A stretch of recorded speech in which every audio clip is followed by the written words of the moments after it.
Hey investors, this is Doug Ehrman, contributor here at Seeking Alpha, talking to you today about Google Chromecast and some of its limitations. Since its release for $35, the device has been flying off shelves at Google, Amazon, and Best Buy, and no one seems to be able to keep the device in stock. Despite strong sales, the device, like Apple TV, suffers from one major limitation, and that is that you are unable to stream local content to the device and thereby play it on your television.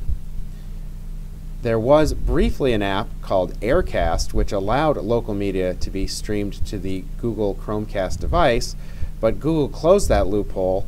for whatever reason, meaning that the only content that you can currently get on Google's Chromecast is Netflix, Amazon, Hulu, YouTube,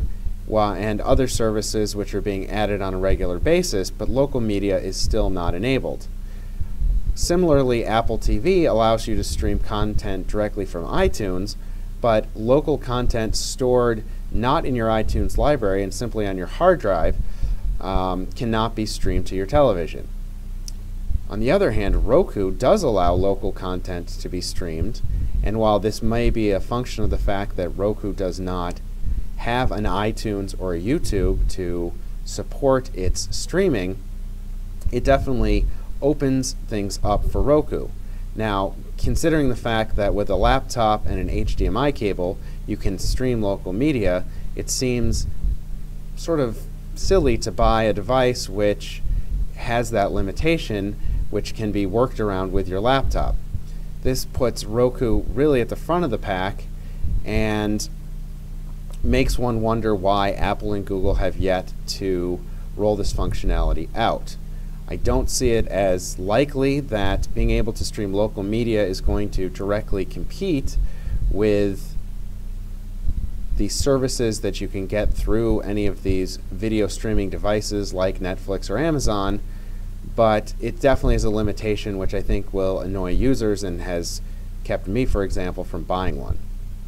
Now, if you're a Google shareholder, why do you care? Well, two reasons. First, Amazon is planning to roll out its own set-top device by the end of this year, and whether or not it will include this, it could become yet another big name competitor with Chromecast, and that could certainly have an impact on shaking up streaming video. But perhaps more to the point, while Chromecast is probably not, as it stands, a huge line item in terms of Google revenue for the time being, the streaming video frontier is a critical one for the future, and as Google looks to expand YouTube's presence and ultimately it hopes dominance within streaming video,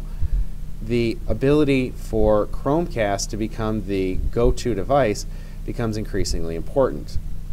With Amazon jumping in, with Apple as a competitor, and with Roku really leading the way as sort of the black sheep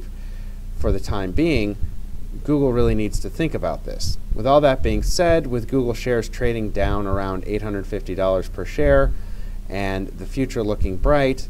I think Google still remains an attractive buy at current levels, but if I'm a Google shareholder, I am watching to see whether or not this functionality is included in the Amazon set-top box, and if and when Google addresses this deficiency in Chromecast. Thanks for listening.